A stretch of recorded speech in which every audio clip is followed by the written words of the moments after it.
home meal. He's not in an RV. He's at home, watching the great outdoors on TV. For the lone gazelle, there sadly is no escape. Meanwhile, Roadview always has an escape in an RV covered with Geico's added 24/7 emergency roadside service, so he can explore more of the great outdoors in real life, except maybe the ravine where the gazelle got stuck. Roadview should avoid that. For more Roadview time, get more with Geico. Hey, Tempe, your new Sam's Club is opening soon. I love the savings that Sam's Club has to offer. It makes it easy to feed a family of 5. That gas pump there is amazing. The scan and go option just sets Sam's Club apart. Today's the day to join the club. Your club, Sam's Club. AM 1060 KDUS Tempe Phoenix and KSLX HD2 Scottsdale Phoenix.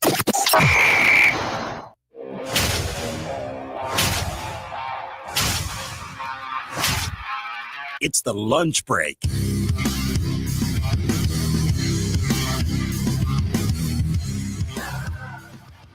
Anything interesting happened while we were gone last week? Anything happen? Welcome in the Monday edition of the lunch break here on KDUS AM 1060. Chris Schubert back with you here. There were a couple days off last week. Feels good to be back. A lot to get into.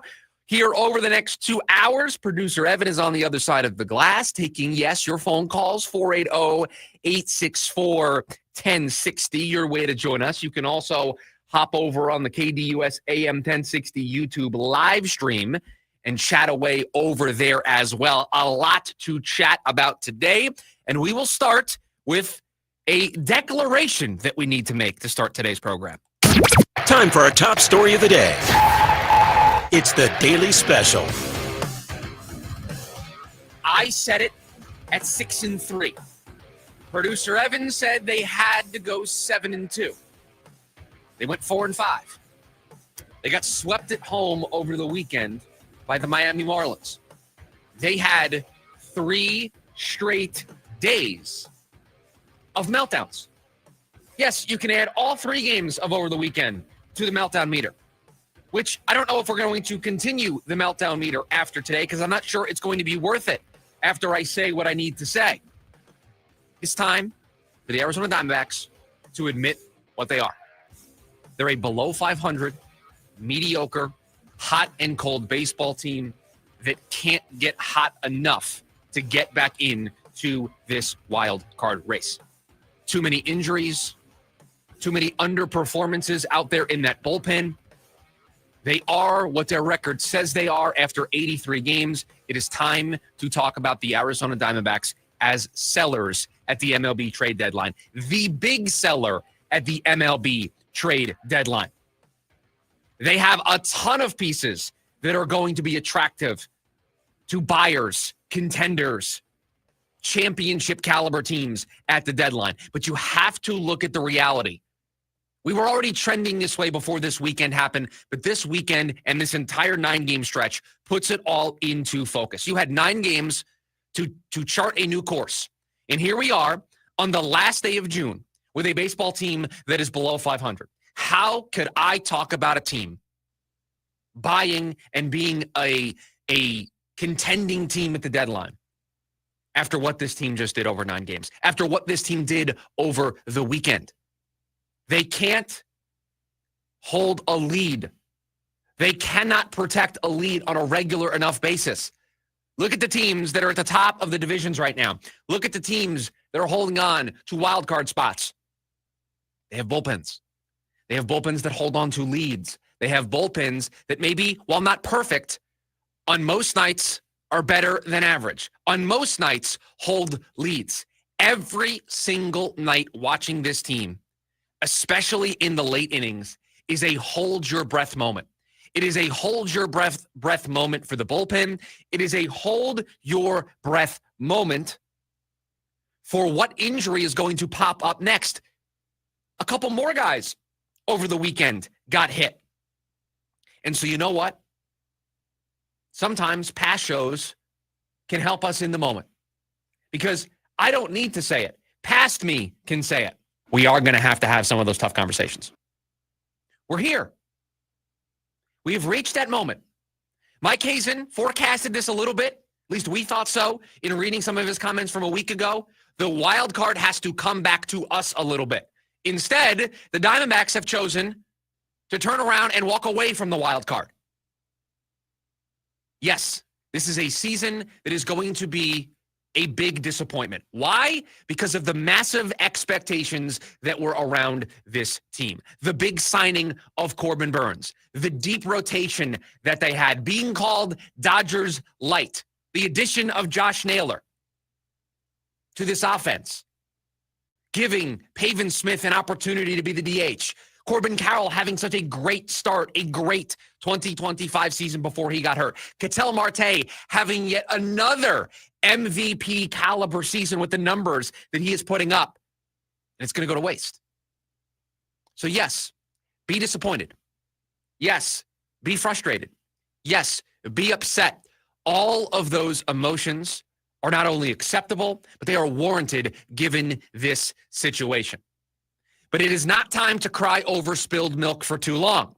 It is time for action. It is time for the general manager that I think is the best executive in town, one of the best executives in sports, to nail the moment. He has to nail this moment. We have worried, we have cautioned on air when Corbin Burns went down, 2026, and the ability for 2026 to be a part of this championship or win now window felt like it was fading, and it felt like 2025 was going to be your last chance. It doesn't have to be.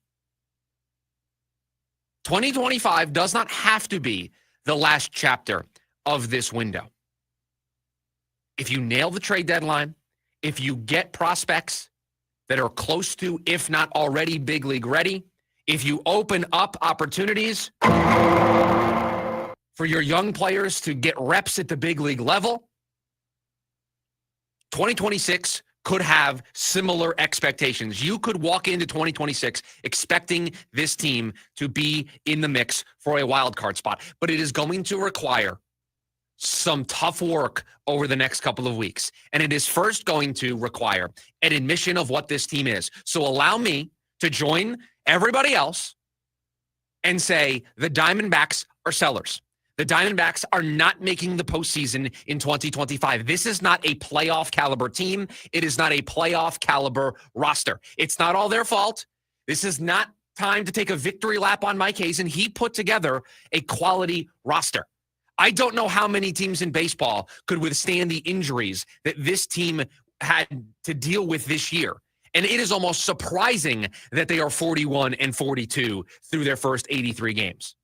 I can't remember a team having the injury bug this bad in baseball. I mean, you have multiple pitchers go down, almost the entire bullpen. Your franchise outfielder. You have so many things that have gone wrong for this baseball team. You're right. It's almost impressive. They're 41-42. They signed the largest contract in franchise history. He's gone. Your franchise right fielder, done.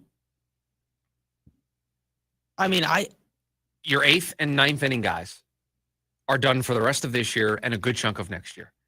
That huge contract that you just mentioned, the largest contract given out in Diamondbacks franchise history, done for the rest of this year and a majority, if not all, of next year.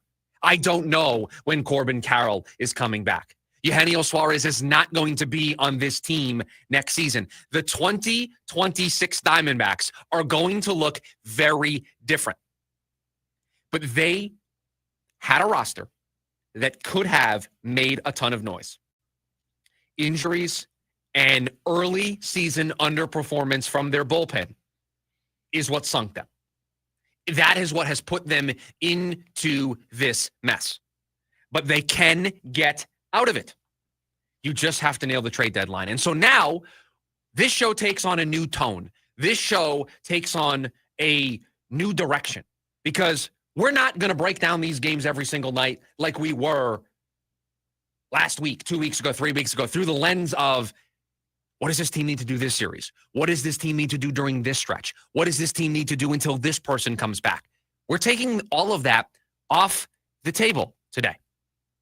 I am taking it all off the table. The Arizona Diamondbacks, Mike Hazen's phone is probably ringing off the hook right now. His phone is being blown up with phone calls from other general managers because they know, as he said last week, the Sharks are circling. They know that that team is going to be a seller at the deadline. It is now Mike Hazen's job to make the most out of a bad situation.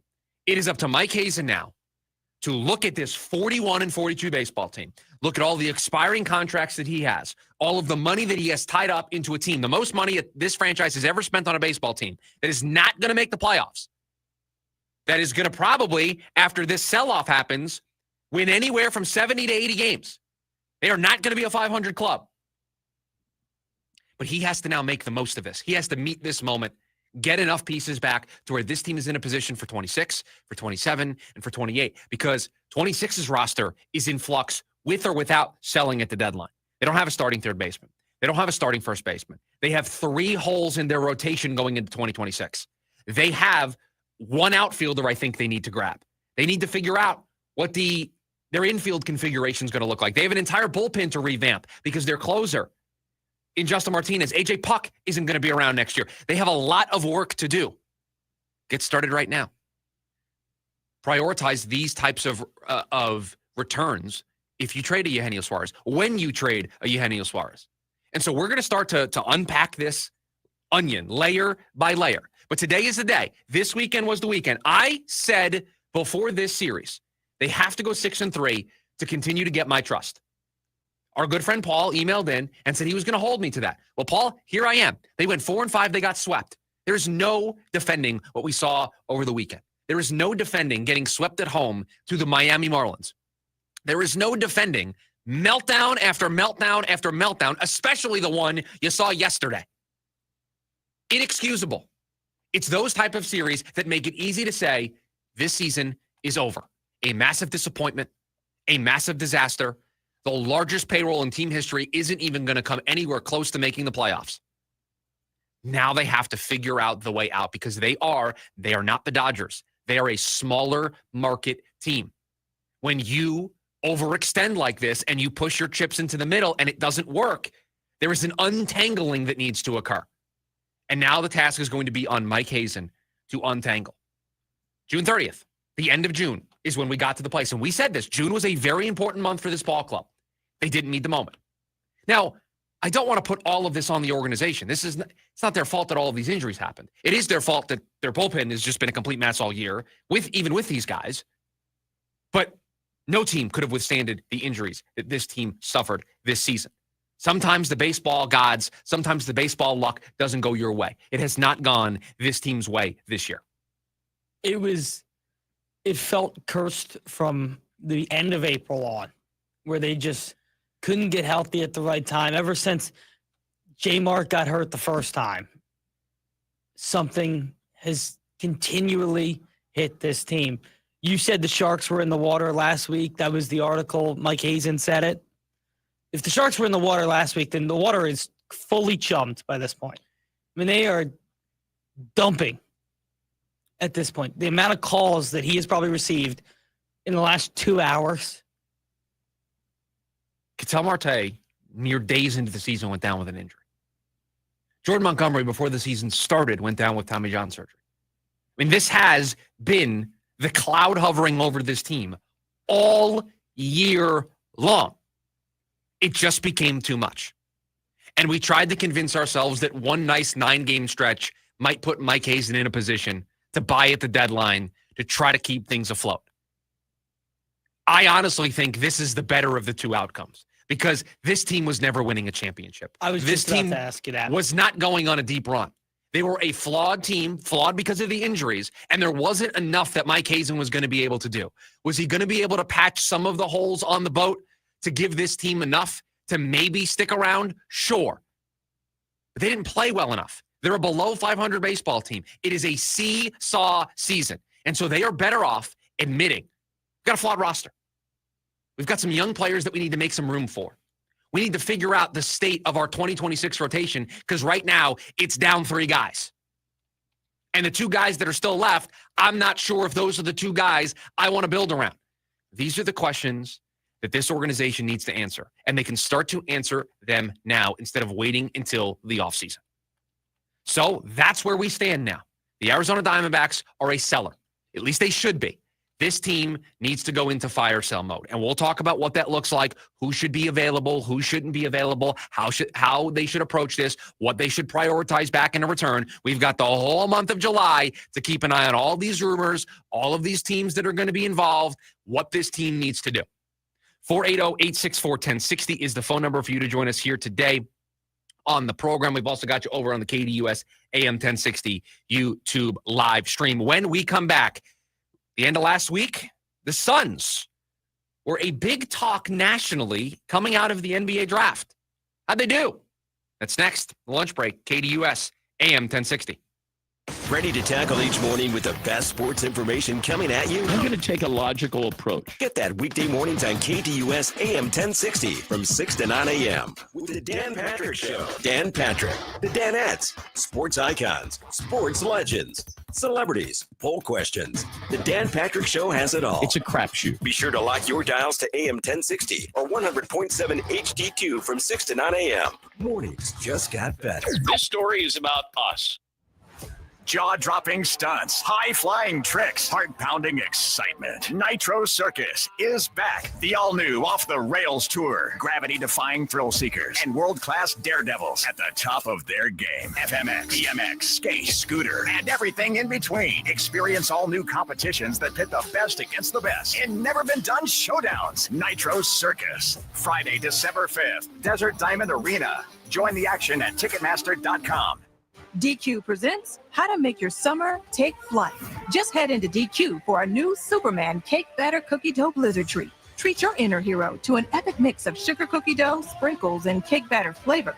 Blend it all with legendary DQ soft serve, and it's enough to tempt Superman himself. Fly into DQ for our new Superman Cake Batter Cookie Dough Blizzard Treat before it's gone. And don't miss Superman, only in theaters July 11th. DQ, happy tastes good. Only at participating locations. Every summer, across the valley, hundreds of our homeless neighbors die because of the heat. This is tragic, and it is preventable. None of us can stop the heat, but together we can save lives. With incredible partners like you, Phoenix Rescue Mission is able to provide life-saving water and critical care to our neighbors in need. Join us this summer and make a difference. Learn more at phoenixrescuemission.org/code-red. Summer Playfest has arrived at Harris Auction Casino. This summer, win your share of $600,000 in prizes with Caesars Rewards. Plus, join us as live bands light up the stage all season long. Then stay and play for less with our buy one, get one half off hotel rates. So stay, play, and get rewarded all summer during Summer Playfest. Only at Harris Auction Casino. Play for all. Must be 21 or older to gamble. Know when to stop before you start. Gambling problem? Call 1-800-522-4700 or 1-800-NEXT-STEP. Visit the Caesars Reward Center for details. Rome here with your Rome Report. You know, I'm talking about John Calipari. Cal, what's going on, Cal? How are you and the fam? And the New Jersey Nets fired me.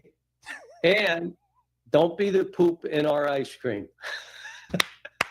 My man, I always leave out that part in the intro about you getting whacked by the Nets. You know, when they said we had no chance in the NCAA tournament, then you beat Kansas and St. John's, let one slip away, Texas Tech, because to be honest, Jim, I thought we were going to win the national title because I've done this a long time. And when you get a team playing a certain way and believing, you just, you know, there's one or two breaks that knock you back. But no, it was a good first season, and we're all excited about being here.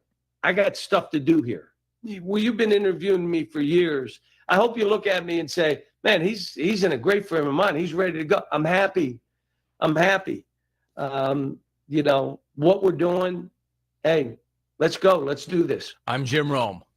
If you are 50 or older, it is recommended that you get vaccinated against pneumococcal pneumonia, a potentially serious bacterial lung disease that can disrupt your life for weeks. If you're an adult 19 to 49 with certain underlying medical conditions like asthma, diabetes, chronic heart disease, or COPD, vaccination is also recommended. Talk to your doctor about vaccination today and learn more at lung.org/protect yourself. Furnished by the American Lung Association in collaboration with Pfizer.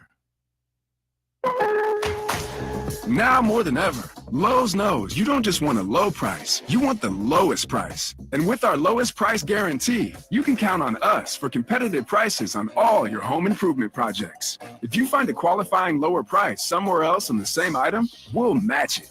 Lowe's, we help, you save.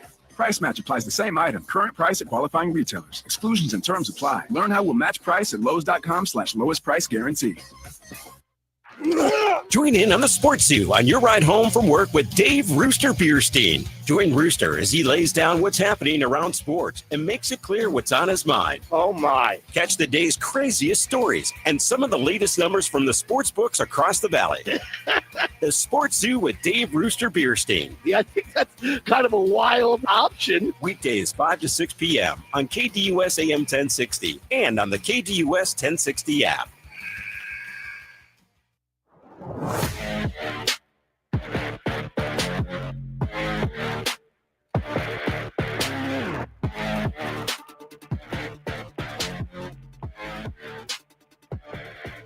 Back here on the lunch break, KDUS AM 1060. Chris Schubert with you. You know, one of the perks of taking a couple days off is you get back so much for us to dive into. You add on top of that, the NBA draft was last week. That puts even more on our plate. NBA free agency is starting, kind of started, hasn't officially started. Legal tampering, however the NBA describes it, is ongoing as we speak. And I'm not going to rehash everything that happened last week in Suns land, everything that they did during the NBA draft, but this is our first chance to look back at what they did and share our opinions. And I'm going to take this approach. I'm not going to break down the picks and the trade. I'm going to tell you this. I feel more confident today than I did last week. I feel more, dare I say, aligned with what the Phoenix Suns are trying to do right now. I can see the vision. And that's what we said this draft, this offseason, this first year, these first couple of moves from Brian Gregory were going to tell us. He was going to be able to show us through his actions, not his words, but through how he conducted himself during the NBA draft. And I'd ask this question to anybody out there who is not in favor of Brian Gregory being the GM, not a fan of Brian Gregory being the GM, worried about Matt Ishbia's over-involvement in things. Did draft night, did night 2 of the draft look like somebody who was a first-time GM? Did it feel like somebody who had never orchestrated a draft night trade before? Did it look like somebody that didn't know what they were doing? And that was the criticism that we all had about the hire. Could you handle the Kevin Durant trade sweepstakes? Could you handle the draft? Could you handle putting together this roster when you don't have those existing relationships, when you don't have those relationships with players, with other GMs, with agents that can allow you to make the moves that you want to make? Was it a perfect weekend? Was it a perfect end to the week last week? No. Suns still have a lot of work to do. Suns still sit over the second apron. There's still a roster to be put together. But I today feel more confident about the direction of this basketball team because you saw it in the draft. What did they prioritize? Athleticism. What did they prioritize? Size. What did they prioritize? All of the things that Brian Gregory told us he was going to prioritize. I don't know if the picks are going to work. I don't know if Mark Williams is going to be able to stay healthy enough and be on the floor enough to make an impact for this team. I don't know the answers to those questions. We will learn those answers in real time together. But right now, as we sit here, I like that trade. I like the pick of Malawach at number 10. I like going all in on, we didn't have enough size last year. Here's a ton of size. Here's a ton of athleticism. You traded for a 23-year-old center, and then you drafted a kid who went to Duke who's only been playing basketball for a couple of years. You got young players with high ceilings, and you're giving them to Jordan Ott, and you're saying, here you go, coach, mold them. Isn't that exactly what we wanted this version of the Phoenix Suns to look like? hire a coach that can develop young talent, give them young talent, and let that coach go to work. That's exactly what Brian Gregory and Matt Ishbia are doing. And I was no fan, still not really a huge fan of Matt Ishbia and how involved he is. But I believe in being fair on this show. I believe in being fair in my opinions. I thought they had a good week last week. I thought they had a really positive week. And I had said 2 weeks ago now on this show, I can't see the roadmap for this team. And after they traded Kevin Durant, I said, I still am a little lost on what the direction is. I see it now. And that's the biggest thing I got from the week is I see where they're headed, and I can look 2-3 steps ahead and have a feel of what I think they're going to do, because now I've seen Brian Gregory work on a draft night. Now I've seen what their goal is and where they're headed. And so, yeah, I sit here today and I'm more confident. I trust them more, in all honesty. And trust them more. Don't trust them fully. Don't trust them. The glass isn't all the way full, but they've moved us in the right direction. That was what was important for me about last week. And I'll share this with everybody, okay? First night of the draft was Wednesday night, okay? I went out to California. The reason why I was out last week, I went to a wedding.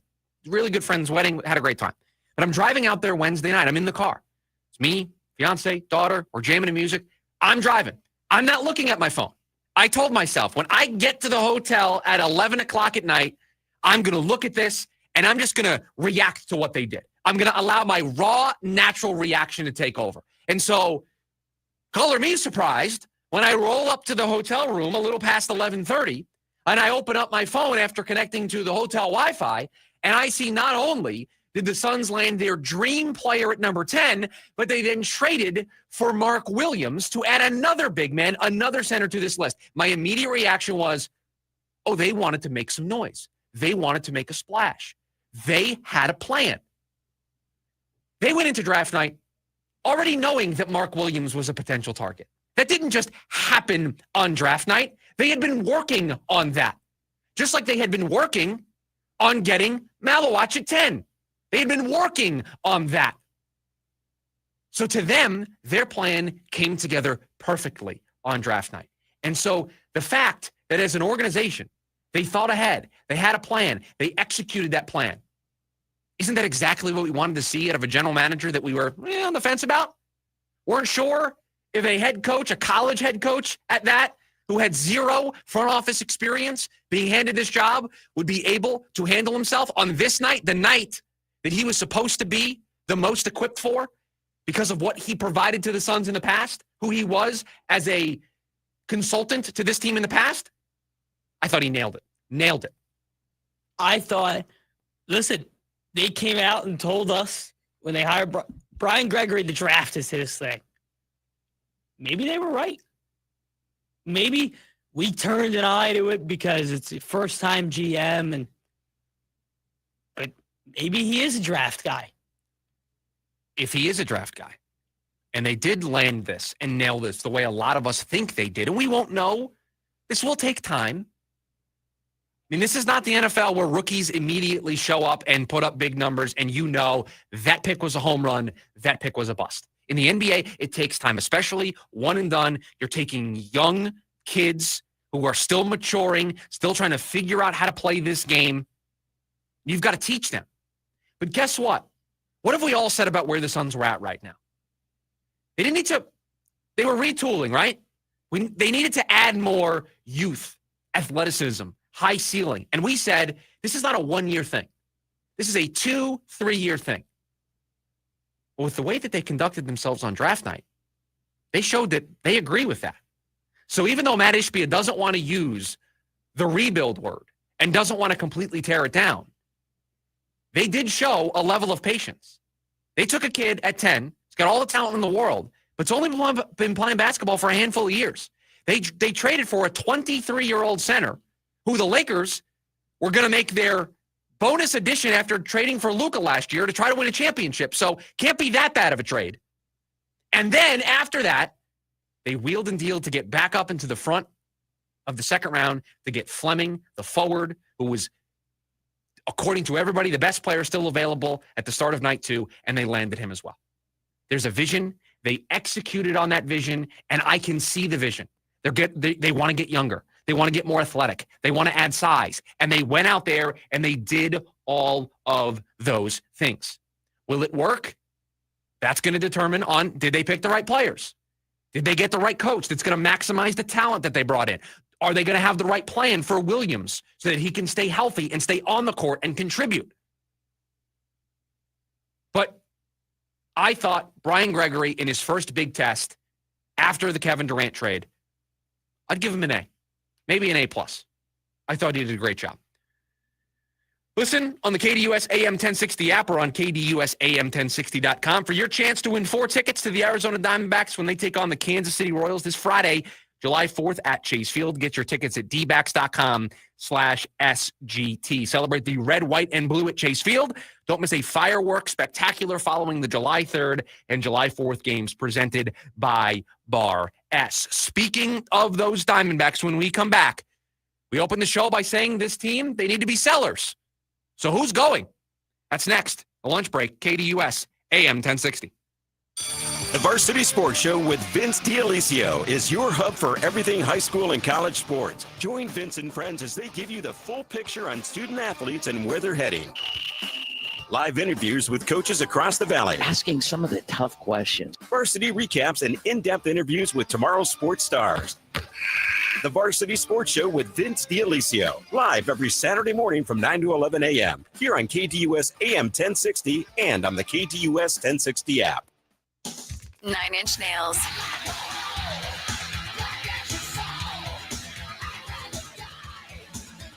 Live at Footprint Center, September 16th.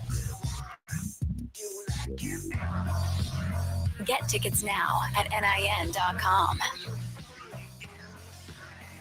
9 Inch Nails, live in Phoenix. Peel It Back World Tour 2025.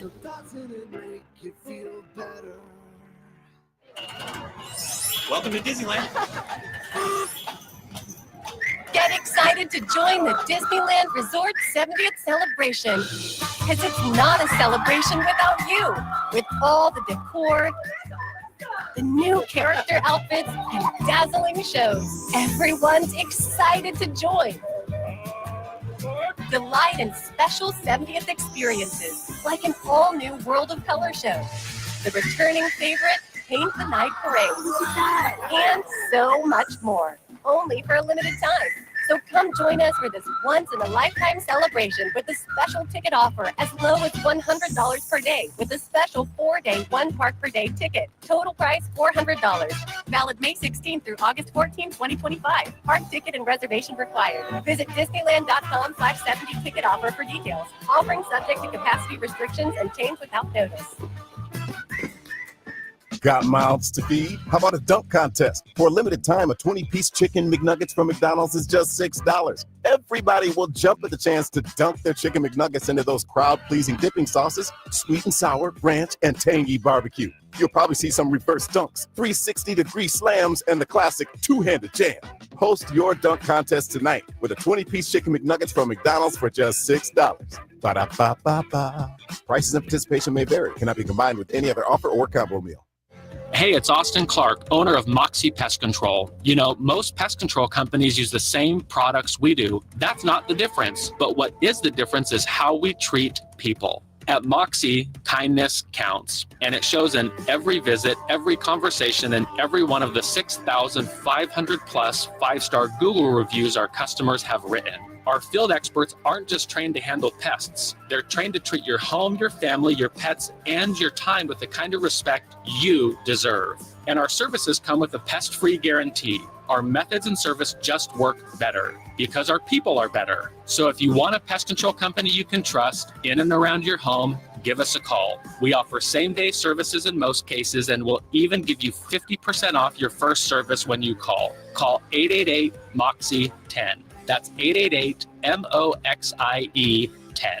Moxie Pest Control, the highest and most reviewed pest control company in Arizona. James Out West, your home for sports down here in the desert. Join James and Pat the Stat Guy as they recap the weekend and dive deep into the numbers for the NFL, NBA, college sports, and more. That's 5 seasons of 1,200 yards. Player stats, team numbers, and contracts are just the start of the discussion for James and Pat. He started 815 career games. He threw 749 complete games. There's no hiding when it comes to stats. It's James Out West every Monday night from 6 to 7 p.m. right here on KTUS AM 1060 and on the KTUS 1060 app.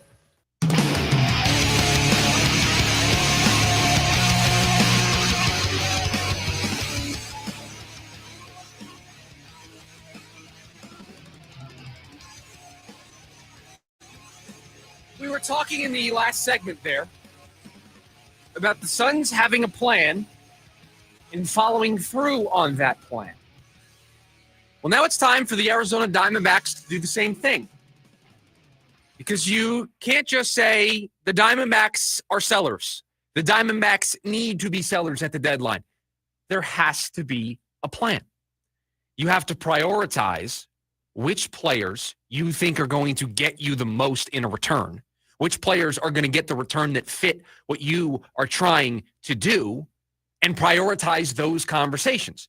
Because let's face it, the Diamondbacks have everything that a contending team would want.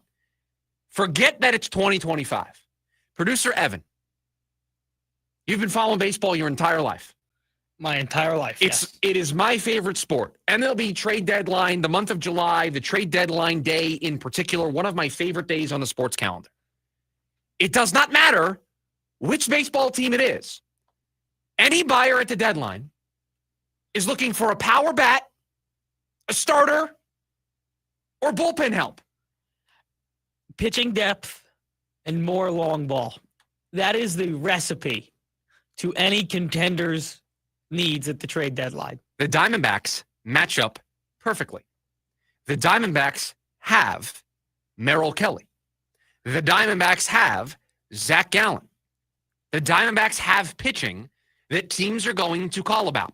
The Diamondbacks have power hitting corner infielders in Josh Naylor and Eugenio Suarez. And on top of it, they are the perfect rental players for these teams. They are expiring contracts. You are not committing yourself to Eugenio Suarez for the next 3 seasons. You are literally filling a need for the next 2 months, for August, September, and then however far you go in October. So maybe 3.5 months. The Diamondbacks match up perfectly to be the crown jewel of this deadline. So they need to prioritize which players they can move. To me, an easy one would be Eugenio Suarez, because we have been waiting for an opportunity to give Jordan Lawler the run. We said keep him down until the spot completely opens up. And I said I think he's going to be the 2026 opening day third baseman. Boy, would I like to have a full 2-month sample size. Because think about this for just a second. We've admitted as a group, they're sellers. They're not going anywhere. They're not making the playoffs. How great of an environment is that for Jordan Lawler to come up, be told, hey, kid, you're the everyday third baseman. We may take you out here and there to give you a rest, but every day we're putting your name in the lineup. And for 2 months, he doesn't have to worry about if the team wins or loses. He just has to worry about gaining valuable reps at the big league level. To me, that is the perfect way to go into 2026. How did I open the show? Get a jump start on your 2026 offseason. I can go into that offseason knowing, is Jordan Lawler my 2026 opening day third baseman, or is he just a quad A player? I'll know that answer if I trade Eugenio Suarez and I give Lawler 2 months of everyday run as the third baseman. That's going to be a decent enough sample size for me to see, has this kid turned a corner, or is he still struggling with the same things he was struggling with earlier this year, or struggling with when he got called up in 2023? So that's one priority I would have. Priority number 2 of this plan. I don't want prospects that are in single A. I don't want prospects that are in high A. I don't want lottery tickets, players that have super high ceilings and low floors. I want players, prospects, that are close to the big league level. I want players that I can turn around and see on either my 2026 or my 2027 roster that can help me win and can help contribute to me being back in the postseason sooner rather than later. It's a so fine line and interesting situation for Mike Hazen because you're a seller this year, and that's partially due to injury, and you're not going to get Corbin Burns back for the majority of next year, and Justin Martinez we're not going to see for the majority of next year. And so what does that mean? It means that you're a seller, but you also have Corbin Carroll in the young to prime part of his career. How many more prime seasons do you have of Ketel Marte? Those are lingering questions of where's my championship window? It still feels as if it's in the next 3 to 4 years. And so you want to get younger and bring in talent, but you can't bring in an 18-year-old out of high school who's impressing at high A. We would all agree catching position is soft. We would all agree that Pavin Smith's either going to be the first baseman or the DH. We can all agree Ketel Marte, Geraldo Perdomo, they're not going anywhere. They're in the middle of the infield. We can all agree Corbin Carroll is patrolling the outfield. That's your core. That's your core to build around. And if you prioritize close to big league ready pitching, if you prioritize close to big league ready bats at either first base or in the outfield, I can see a world where this team can bring the payroll down to a level that's more in line with what we've seen from them over the last couple of years, shed some of the money that's coming off the books, right? Jordan Montgomery's money, that just leaves the books. Eugenio Suarez's money leaves the books at the end of the year. All that money that just flows off the books, Zach Allen's, $14, $18 million, flows off the books. So you bring the payroll down. You have these young, cost-controlled players that either are starters for you, or maybe you get a bullpen arm, or you get a center fielder. You can start to believe in what 2026 can look like, because this team does have a decent farm system. I want to add to it, and I want to add to it at the tippy top. I want to add to it at the players that are closest to contributing to the big league level, because to your point, I still have a couple more years of Ketel Marte's prime. I've already wasted the last two. I wasted an MVP season in 2024. I am wasting a MVP caliber season in 2025. I don't want to waste another year in 2026. I don't want to waste another year in 2027. I don't want to waste more years where Corbin Carroll, without the injury, is putting up an MVP type season. I don't want to waste those years. So I need to prioritize a return that's going to help me in 2026. Now, if somebody wants to offer you a bigger package and you get one of those lottery tickets as part of it, that's fine. We need to see what the market sets the price at. But you have a power hitting first baseman in Naylor. You have a third baseman in Eugenio Suarez. You could Gurriel, Alec Thomas, McCarthy, any of those outfielders, I think. The only players I am not discussing, Gabby Moreno, Corbin Carroll, Ketel Marte, Perdomo, Pavin Smith. That group of five. You want to talk about anybody else on my big league roster? Have at it. You get at it. To me, too. Pavin isn't in that conversation of can't call about him. You would put him in there? I would put him in if somebody wants him, I'm certainly willing to sell him. Well, if you're going to blow me away with an offer, sure. I wouldn't move him, though, because I think that's your internal. Again, this team is going to have. I know I got this prediction wrong last offseason. I'm going to double down, and I feel even better about it this offseason. That payroll is coming down dramatically from where it was last year. That's 2 years of payrolls at levels we've never seen this organization run before. And they've missed the playoffs, or they will miss the playoffs both years. The money has to come down. So if I can have a cost-controlled player like Pavin Smith either be my first baseman or my DH, that's valuable to me. That's valuable when I don't know how much free agency dollars I'm really going to have this offseason, and I've got an entire rotation to rebuild. I don't have Corbin Burns next year. I don't have Zach Gallen next year. I don't have Merrill Kelly next year. Whatever you think of those three pitchers, I know Gallen is just kind of everyone's done with him at this point, and I can't blame you. You still have to fill that rotation spot with somebody. And you don't have a crop of pitchers in the minor leagues that are just knocking at the door to take those spots. So a lot of my free agency money might have to go to pitching unless I can prioritize it now, unless I can prioritize it in what I get back. And this is, to me, where I think Mike Hazen is going to thrive. I think we're going to see some of his best work here over the next month. But to me, I'm moving the guys that are blocking young players in their pathway, Eugenio Suarez, Josh Naylor potentially, any of the outfielders, and I am prioritizing a return of players at any position that are close to knocking down the door on the big league level, because I want to have choices. I want to have young players that are cost controlled, that my payroll is not running amok, and I'm able to build another championship caliber team or open up another championship window sooner rather than later.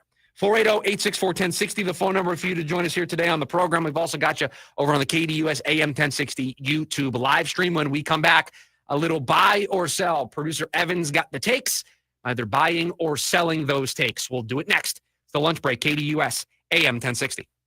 Attention all clones. The Jim Rome Show is here for you every day here on KDUS AM 1060. Lots to get done. Welcome to the program. Listen in as Rome dives into the biggest sports headlines of the day. From final scores, player contracts and trades, team prospects, and even a spicy take or two. The Jim Rome Show, 1 to 4 p.m. every weekday here on KDUS AM 1060. That's the trick. Online at KDUS1060.com and on the KDUS 1060 app. Hosier presents the Unreal Unearthed Tour 2025, live in Phoenix. Talking Stick Resort Amphitheater, October 7th. With special guest, Amble. Get tickets now at livenation.com. The #1 album, Unreal Unearthed, is available everywhere. For more, visit hosier.com. Celebrate summer festivities and savings during the 4th of July event at Living Spaces. Get unbelievable deals and lounge comfortably with sofas starting at $295. Rest easy with queen beds starting at $150. Elevate meals with dining sets starting at $295. You'll even find outdoor sets starting at $395. Plus, pay no interest for 24 months on select purchases with your good credit and enjoy free shipping as soon as next day. Let the firework fun begin during the 4th of July event only at Living Spaces. Living Spaces. Pool season is coming in hot. Before you make a splash, assign a water watcher to help keep kids safe. A water watcher is a capable adult who knows how to swim and perform CPR in case of emergency. Make sure they put away any distractions and actively monitor everyone in the group while around water. After everyone is done swimming, water watchers should scan the bottom of the pool and close and lock the pool gate behind them. Ready for more water safety tips? Visit srp.net/pool. HomeU is at home, watching the great outdoors on TV. For the lone gazelle, there sadly is no escape. RoadU always has an escape in an RV covered with Geico's added 24/7 emergency roadside service. For more RoadU time, get more with Geico. Hey, Tempe, your new Sam's Club is opening soon. I love the savings that Sam's Club has to offer. It makes it easy to feed a family of 5. That gas pump there is amazing. The scan and go option just sets Sam's Club apart. Today's the day to join the club. Your club, Sam's Club. Ready to tackle each morning with the best sports information coming at you? I'm going to take a logical approach. Get that weekday mornings on KDUS AM 1060 from 6 to 9 a.m. with the Dan Patrick Show. Dan Patrick, the Danettes, sports icons, sports legends, celebrities, poll questions. The Dan Patrick Show has it all. It's a crapshoot. Be sure to lock your dials to AM 1060 or 100.7 HD2 from 6 to 9 a.m. Mornings just got better. This story is about us.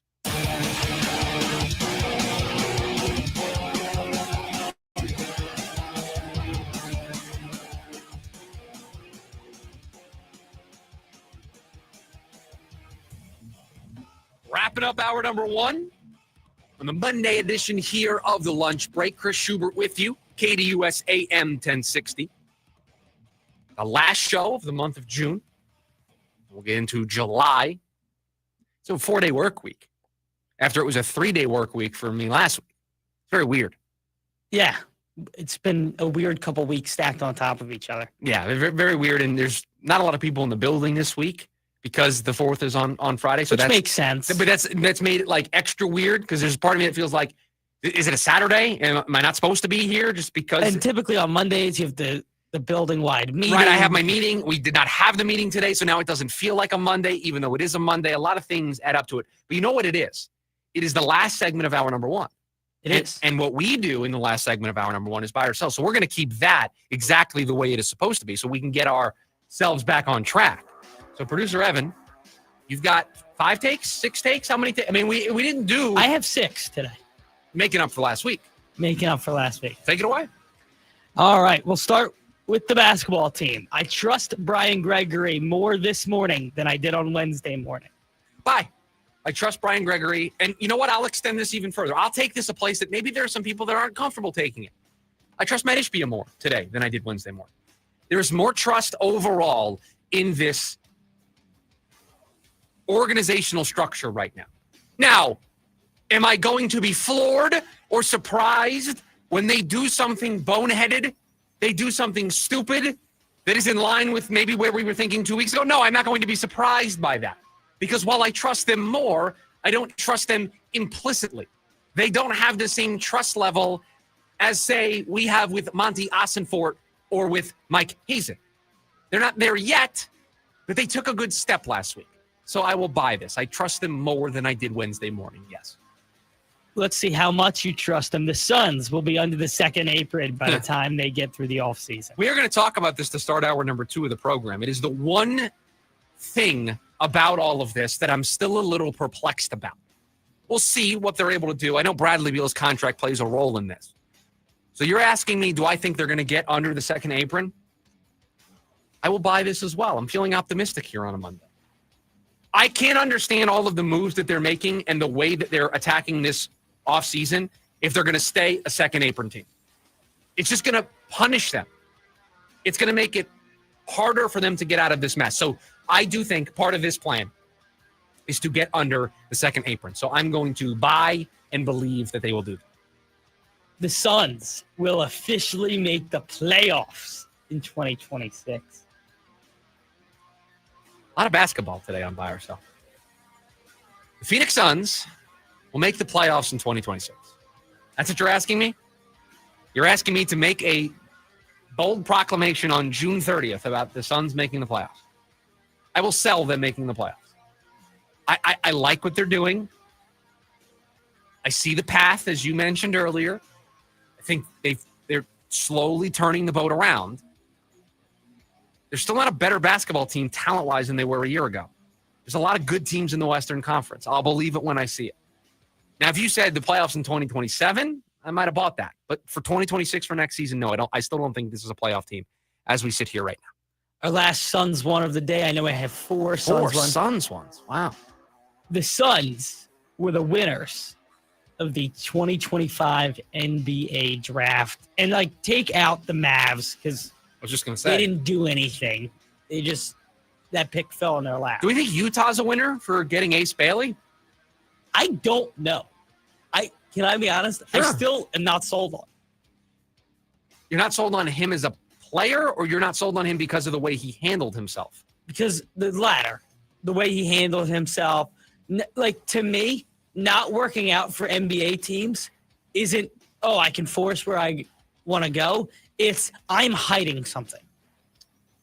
An injury, something. Fair. I think it's fair to wonder that. I think it's fair to ask that question out loud. And when you don't work out for teams and you go into secrecy and into hiding, you're going to open up these cans of worms. I just think since he got drafted, he has said and done all of the right things. And if he was really all about getting to Washington or all about getting to a very specific place, I think he would have thrown a bigger fit after getting to Utah. So I would consider them one of the big winners because nobody expected them to land Ace Bailey. So do I think the Suns are the biggest winner? They had a pretty good night. Did really well. You throw in the caveat that it was a first-time GM overseeing it? Yeah, I'll buy. I just think part of winning is changing how you're viewed. Yes. And they were viewed a week ago as the laughingstock of the NBA. And I think this morning the talk track around the Suns has really turned a corner. Well, and the other thing, too, is that's a great way to discuss winners and losers because I don't know if they made the right picks. I don't know if they did all of the right stuff. I don't know if it's going to pan out. I do know this. A lot of smart people who cover the NBA who 2 weeks ago were wondering what the Suns were doing, how were they going to handle themselves, all of a sudden changed their tune and said, wow, they had a really good night. They did a really good job. So, yeah, if we're looking at it through that lens, I'll buy. Just around the league, I just think that the views on the Suns is extremely positive compared to 6 days ago, whereas what is this team doing?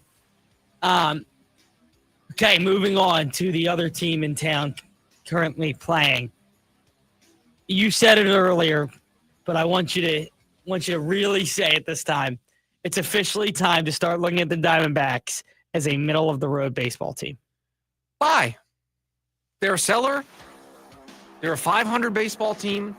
They are, I think it's a phrase that John has used on the live YouTube chat all the time. They are consistently inconsistent. That's what they are. We are now past the halfway point. They've played 83 games. I have enough sample size.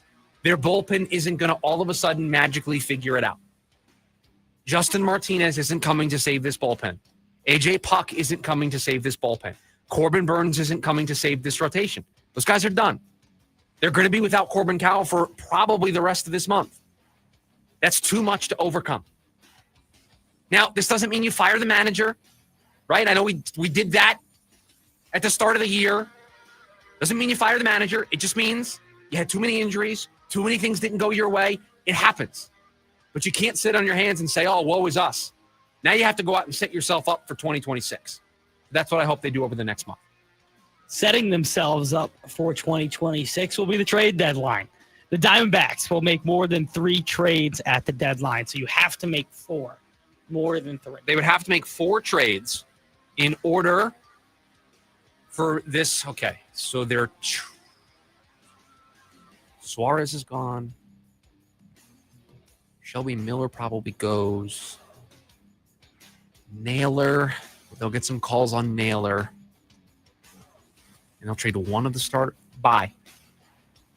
You heard me work it out. Once you go through it, and I think that's where people forget about Shelby Miller. Now, but to me, there's no way he doesn't get moved. Now, do I think out of all 4 of those players that I just named that I think are going to get moved, do I think Shelby Miller is going to bring back the same package as the other 3? No.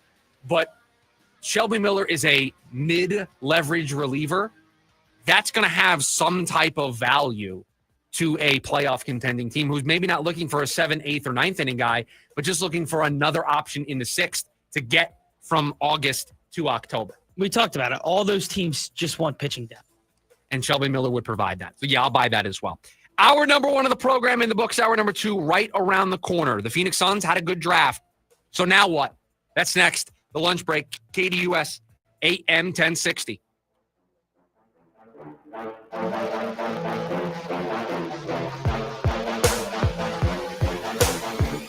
AM 1060 KDUS Tempe Phoenix and KSLX HD2 Scottsdale Phoenix. I'm Ultima Morgan of Morgan & Morgan. Every time one of my children started driving, it was terrifying. I am quite aware of the dangers being on the road. Thousands of accidents happen across the country. We see it every day. These families' lives will be changed in an instant. We fight for these families as if they were our own. We've become America's largest injury law firm by winning cases just like these. If you've been injured in a car accident, call us. Injured? Dial pound law or visit forthepeople.com for an office near you. Brian Adams, Roll with the Punches Tour 2025. A night full of hits, live at PHX Arena, Saturday, November 15th. With special guest Pat Benatar and Neil Giraldo. Get tickets now at livenation.com.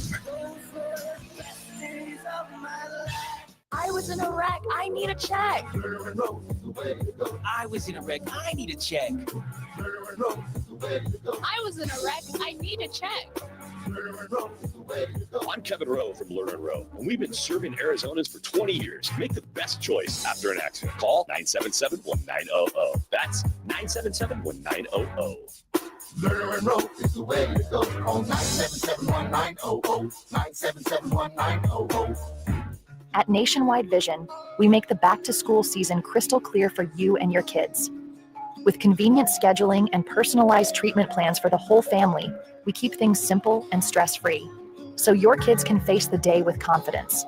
Because vision shapes learning, and learning shapes life. Get 50% off a complete pair, and give your family the clarity to thrive in every part of their journey. Schedule an appointment today to find your focus at Nationwide Vision. It starts with a simple order, a cold Dos Equis dressed with salt and lime. But for the salt clinging to the bottle and the lime perched on top, this is the luckiest of unions. As if the universe has swiped right, pairing flavors together with a crisp Dos Equis. This is refreshment designed by fate, blessed by destiny, and served by bartenders. Enjoy Dos Equis responsibly. Copyright 2024 Dos Equis, imported by Cervezas Mexicanas, White Plains, New York. Celebrate the red, white, and beautiful during the July 4th sale at Scandinavian Designs Furniture. Take up to 50% off an assortment of styles for your whole home. Shop early for the best deals. Stop by our Phoenix or Glendale showrooms today or shop online at ScandinavianDesigns.com. AM 1060 KDUS Tempe Phoenix and KSLX HD2 Scottsdale Phoenix.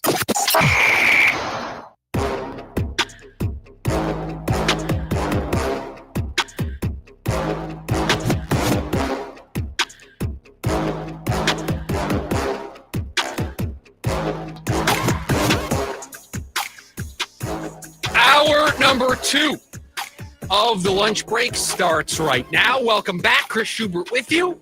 KDUS AM 1060. Streaming on the KDUS AM 1060 app. And always listen live on KDUS1060.com. Diving back into the Phoenix Suns, who had a good draft last week, can see the vision, but their work is not done. As I mentioned in Buy or Sell, and as I mentioned earlier in hour number 1, there is still one thing about what they have done so far that still bothers me a little bit. They have admitted that their past iteration of this team did not work.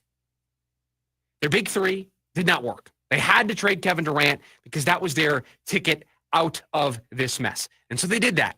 They traded him to Houston. They got Jalen Green back. They got Dylan Brooks back. They got the 10th overall pick back, which turned into Malawach.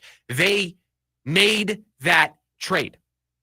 They've admitted that they are going to take a small step backwards in terms of their competitiveness next season, meaning they are not championship or bust the way that they have been the last couple of years. And so with that, to me, comes a very important marker that they have to accomplish. They cannot remain a second apron basketball team. There's an argument that if you're going for it, if you're winning a championship, or you're one of the 4 best teams trying to win a championship, you can understand a team being a second apron team. Losing all of those abilities, losing all of those tools, not having the exemptions to give out, not being able to aggregate salaries in a trade, having your draft pick be moved all over the place when you're a repeat tax offender. There's an argument to when you're the Boston Celtics that you do that. There's an argument to when you're the Phoenix Suns of 2 years ago and you think you have a roster that can win a championship and you're the favorite in Vegas in the betting markets to win a championship, that it's okay to be a second apron team. It is not okay to be a second apron team when you are the 2025-2026 Phoenix Suns that are not competing for a championship. The Boston Celtics, since I invoked them before, won a championship, went for a repeat, didn't repeat, didn't work out, lost Jason Tatum in the process. He's going to be out all of next year. And what did they do? They said, we're not going to be a second apron team. We're trading Holiday. We're trading Porzingis. We are shedding salary from our books. We are lessening our tax bill. They saved like $200+ million in their tax bill by making those moves. Because they admitted, without Jason Tatum, We don't have a championship caliber team, so why pay championship caliber prices? Why pay the price? Why pay the tax for being a team that we know on paper we're not going to be next year? So they made the tough decision. Hey, we're going to strip this down a little bit. And then when Tatum is back, Tatum is ready to go. We shed some money from our books. Then we'll go out and add when the time is right. That's what's next for the Phoenix Suns. I don't know how they're going to do it, but they're going to have to figure out the solution to this Bradley Beal problem. Whether it's getting him to agree to some level of a buyout that gets them under the second apron, trading his contract for an expiring contract, and lowering the tax burden in that way somehow, trading Royce O'Neal or Grayson Allen, an area where they have some surplus, but they have to get under the second apron. It is too punishing for them as a franchise. You can punish a team like Boston, a team that's at the top, because they would argue we don't need any of those things. We like our roster as is. We're going to try to win with this group. We don't need those exemptions to go out and sign players. We don't need the ability to aggregate salaries. We like our roster. We're spending a lot of money on this roster. It better be good. The Phoenix Suns don't have a roster that's good. The Phoenix Suns don't have a roster that's championship caliber. Phoenix Suns need all of those tools to build that roster. And so it would be, to me, a catastrophic mistake to go into next season continuing to be a second apron team. Even if it means you have to trade a Royce O'Neal, you have to trade a Grayson Allen, and you have to talent-wise take a step backwards. I am freeing up that money. I am getting under that second apron. I'm trying my darndest to get under the first apron if I can, because I need to free up the resources, not for this season, but for next season. Because I need to get to a place where I'm able to build this roster. This roster is not complete. This housing project is not done. The house isn't done. I don't have all the walls up. I want to add the extension. We're not done. I'm not ready to put up the paint, to move in the furniture. There's no for sale sign out front. The house isn't done. Yet when you're a second apron team, you're saying the house is done. You're saying it is time for that fresh coat of paint. It is time to move the furniture in there. It is time to put the for sale sign out there. It is time to have the showings, to have the appointments, to have the open house. The Phoenix Suns are not at that point yet. They still are constructing the house, and yet they don't have the tools to do so. Get the tools to do so. You know, we've been talking about the MLB trade deadline all day. And when you look at the NBA trade deadline, it's very similar in how teams move around that time. And so for the Suns and where they're currently out, it feels like the trade deadline could be a really important time for them on either side of it, as let's go get picks for next year, or hey, maybe they could get in, add another young piece to help them this year, but help them next year again. And if they're if they're above the second apron, moving at the trade deadline becomes extremely difficult. You have to add in a third or a fourth team, and we know how difficult that can be. The word that I would use, and there's a word to describe this, the Suns need to create the most flexibility they can. They need to create options for themselves. Because to your point, now, while I don't think so, maybe there is a world where their roster plays well enough that Jalen Green and Devin Booker, it just works. Dylan Brooks provides the grit. They've got the right coach. The coach gets more out of this roster, and they are somehow hovering around a play-in tournament spot. And so they want to add a small piece. Wouldn't you want to have the options? Wouldn't you want to have the flexibility to be able to do that at the deadline? Or the flip side, if you're out of it, but Royce O'Neal's having a great season, or Grayson Allen's having a great season, and you want to be able to shed that money. Don't you want to have the ability to not need to loop in a third team and then send out more of your draft picks to make it all work, to make all the math work, to make the trade machine say this trade is successful? You want to have flexibility. You want to be in control of your destiny. You're not in control when you're a second apron team. You're not in control when everybody else controls your picks, when everybody else controls your destiny. Get your destiny back in your hands. Are you able to put the genie back in the bottle? Are you able to get back all of your picks from Houston? No. But you can get back some control by getting under the second apron. You can get back some control by getting under the first apron. You can gain back some control of your own destiny by making these moves happen. And so that's the one thing about everything that's gone on so far that I would say I don't like. I don't like that we still sit here and this team is over the second apron. I do not like that we still sit here wondering, are they going to be able to move Bradley Beal? Because that feels like the way out of this. And I wasn't going to dedicate any time to this. I'll do it right now. The Suns are not trading for LeBron James. Let me just get out in front of this because it's the yearly tradition. Last year, it was when Bronny was taking his visits and who he was working out with, and you had the Suns on the list. Everyone was like, LeBron James is coming to Phoenix. I know LeBron accepted his option, and I know he made the kind of backroom claim that he may want out. The Suns are not getting him. I know they have the money to match with Bradley Beal. I know from a mathematics perspective, they are one of the few teams where this makes sense. It's not happening. And I hope that this is the only time I need to address this on the program.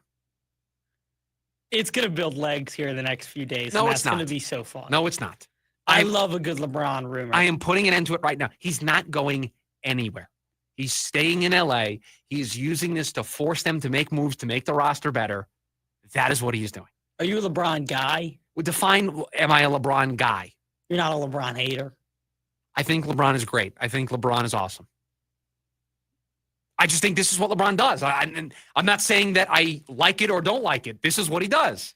This is how he creates leverage for himself. He wasn't turning down $52 million. No, he was not.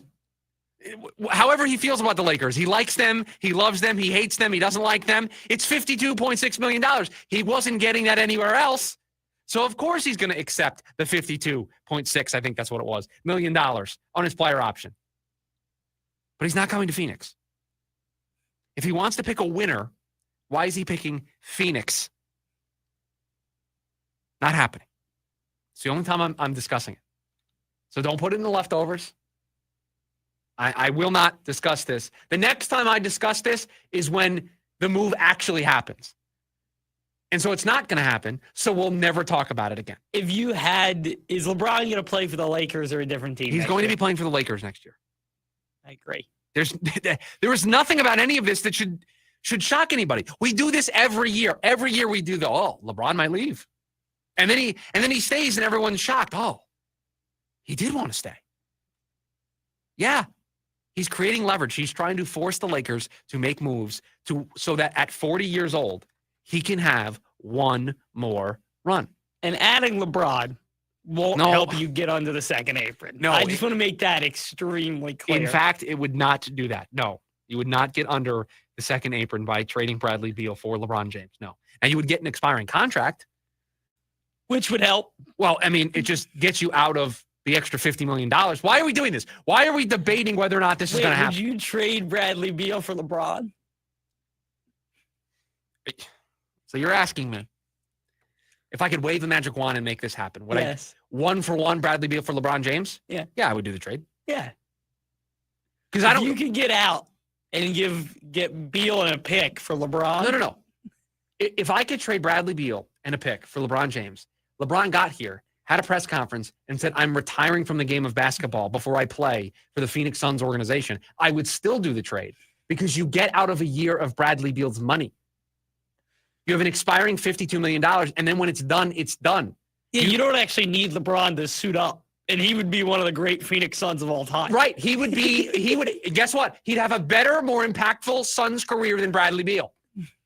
If that happened, he would have a more impactful career to the Phoenix Suns than Bradley Beal. But how would that define his legacy?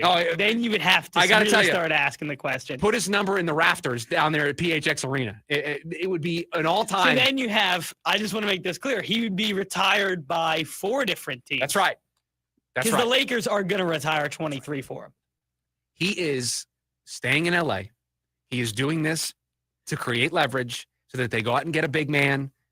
DeAndre Ayton's now available. Apparently they're going to be interested in that market. And so he's doing this so that at 40 years old, they put a roster around him so he can give it one more go. So he's not being traded to Phoenix for Bradley Beal in a draft pick.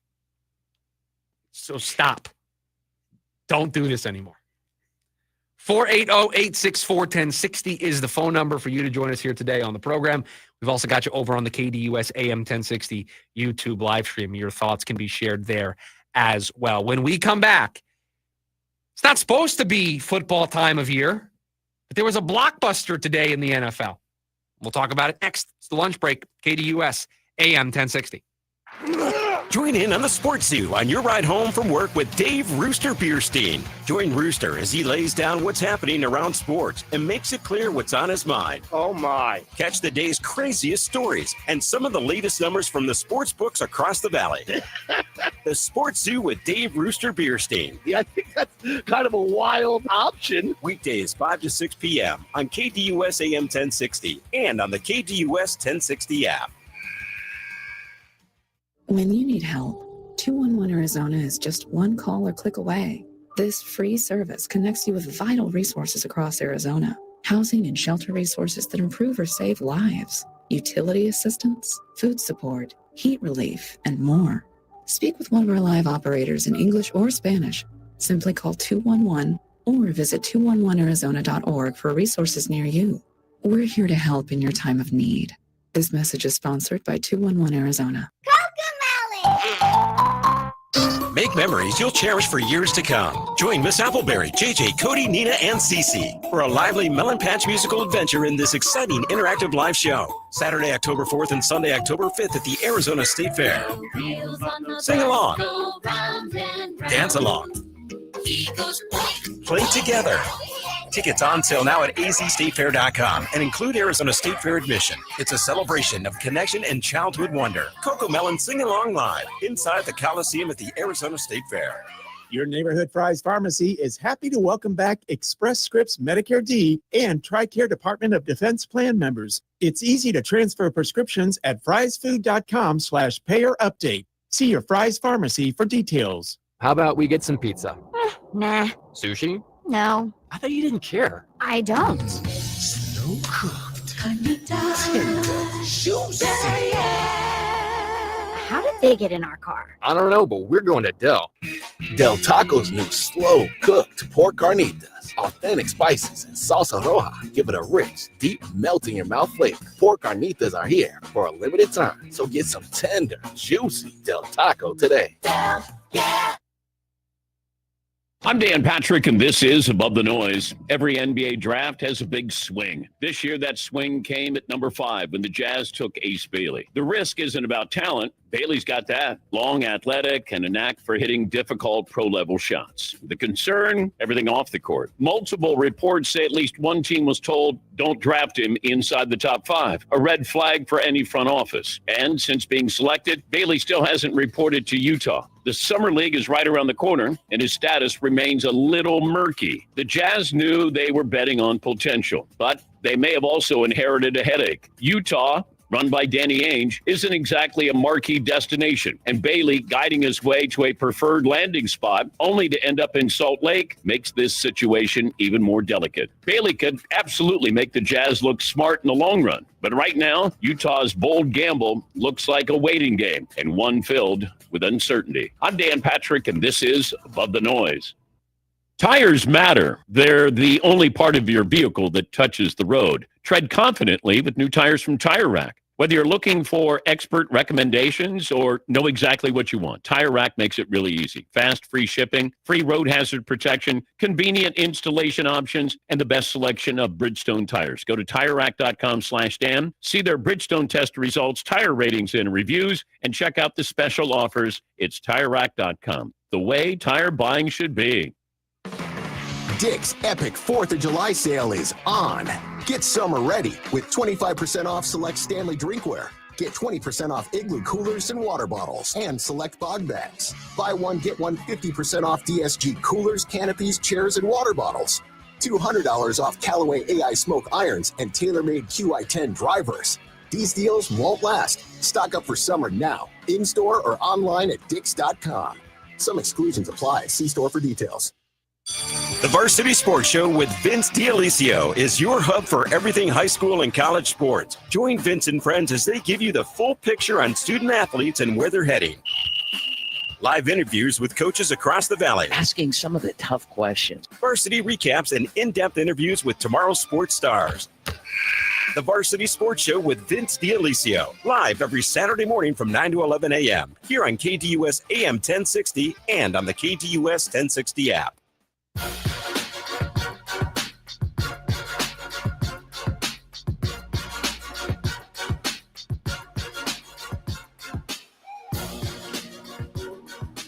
How about a NFL blockbuster randomly dropped on a Monday? It's exactly what the Miami Dolphins and Pittsburgh Steelers did today. The Dolphins are trading all-pro corner Jalen Ramsey and tight end Jonnu Smith to the Steelers.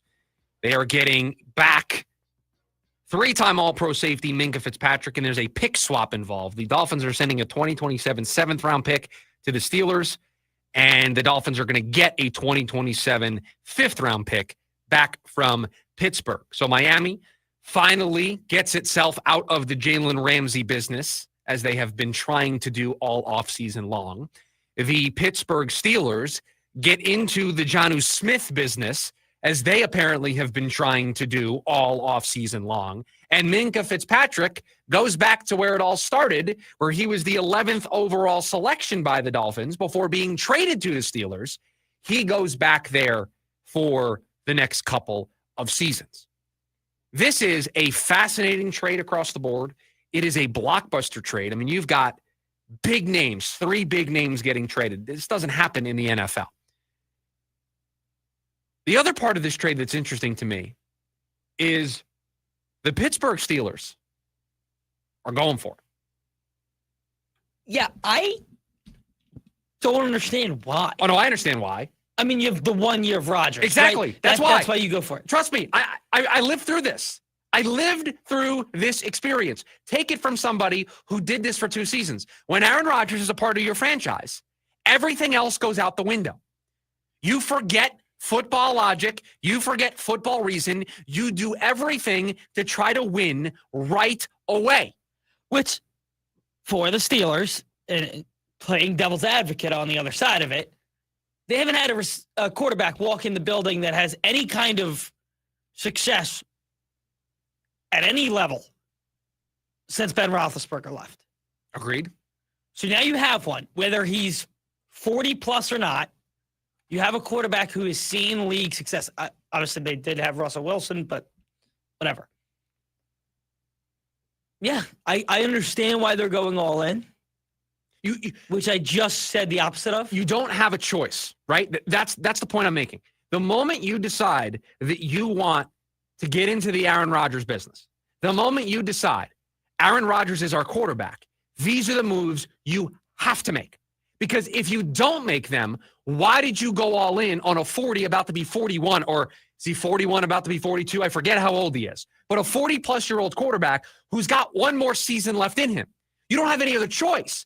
Because if you are not going to push all the chips in the middle, if you are not going to do everything within your grasp to put together the best possible roster, what are you doing? Why? Why invite all of the Aaron Rodgers noise, all of the Aaron Rodgers chaos?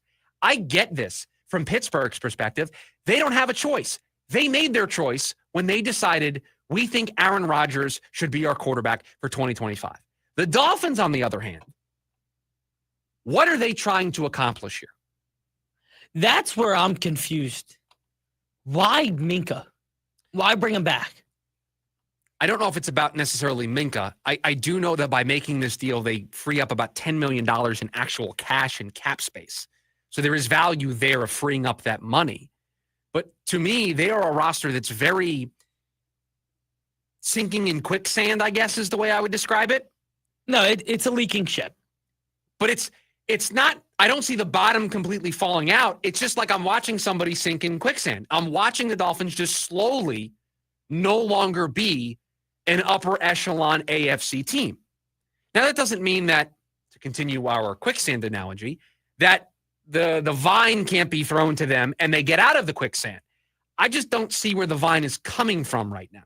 I don't see the way out for them as we sit here today. Because if they have another bad year, are they not changing coaches? And if you're changing coaches, what are you doing with the quarterback? Is there going to be another coach whose system is going to fit with Tua? Or be willing to build it around Tua, right? So there's a lot of questions for them. And to me, it feels, we've talked about how important this season is for the quarterback for the Cardinals. It feels like the same thing for the Dolphins, and for very different reasons,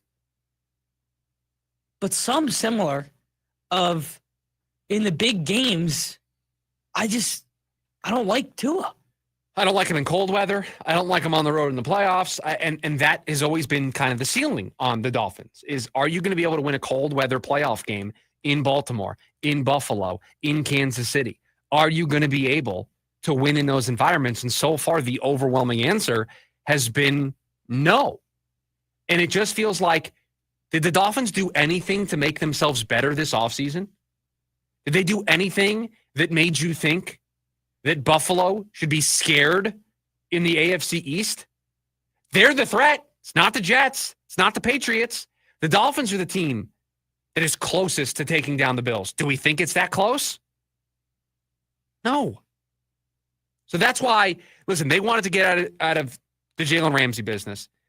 They didn't want to give Jonnu Smith a raise. So I get why they got rid of the players that they got rid of, and they shed some money. So just looking at this specific trade in particular, I get it from their perspective. Just their overall offseason, it just feels like you went 8-9 a year ago. You didn't have a good year. What have you done to make me think that next year is going to go any differently? And I don't think they've answered that question. Not at all. I don't. For both teams, in all honesty, did either team get better? Steelers probably got better. I like Jonnu Smith. Arthur Smith's running the offense there. Is that a positive? Well, they were together in Atlanta. Yeah. Or in Tennessee. Tennessee and Atlanta, both places. They have ties, and Arthur Smith loves them, and so is going to use them kind of as a gadget weapon. I saw a report that they are going to use him as a fullback, a tight end, a slot receiver. No, yeah. One of my all-time favorite plays in Falcons history under Arthur Smith. Oh, boy. Was when they had Kyle Pitts and Bijan lead block and Jonnu Smith throw one to one of their other no-name receivers. It was a great design. I don't like the play. I don't love not giving the ball to our two better players in Kyle Pitts and Bijan Robinson. Yeah, and by the way, Drake London on the far side was the backside receiver. I don't like the play. I don't like taking our three best offensive options and completely removing them. We went busto. I mean, just not great. Yeah. That's overdoing it as a play caller. That's almost getting too fancy with it. Like you're doing too much. From that point on, and I know he's gone, but from that point on, I've been anti-Falcons. If you're not going to use your three best players, I'm not picking them in fantasy. I'm not doing it. I am so anti-Falcons. I cannot tell you how many touchdown parlays I had last year in which I had Bijan Robinson, and down inside the 5-yard line, the dude was nowhere to be seen. It was like he wasn't allowed to be a part of the offense inside the 5-yard line. Like the red zone pack. You know how when you're playing Madden and you go to like your goal line package and it has different players in there? It's as if Bijan is just not in it. Just not involved. No. Guy you took inside the top 10 down there in the goal line. Nope, don't want to use him. You know why? For the very flip reason of that, I loved betting both Lions backs. Montgomery you knew both of those and guys Gibbs, and I would parlay them every week because if one gets the first goal line touch, Montgomery gets the next. Yeah. And then they just flip. It's awesome. I can't tell you how many touchdown parlays, 7-8 leg parlays, went down in just heaps because of the Falcons and because of. No, they're the most infuriating team in football. The last couple of years they have been very infuriating to bet. It's been a problem. It's been a problem. I had the Carolina over last year. Win total over? Yeah, at 4.5. Huge win in Atlanta late in the year. There you go. Atlanta helped you out there. Yeah. That was good for you. So, yeah, a blockbuster in the NFL today. Surprising, out of nowhere. But a deal that I guess makes sense for both sides. You just don't love the reasons why both teams are in the spot that they're in right now, right? The Steelers they have to make this work. Recent history tells us it is not going to end well for them.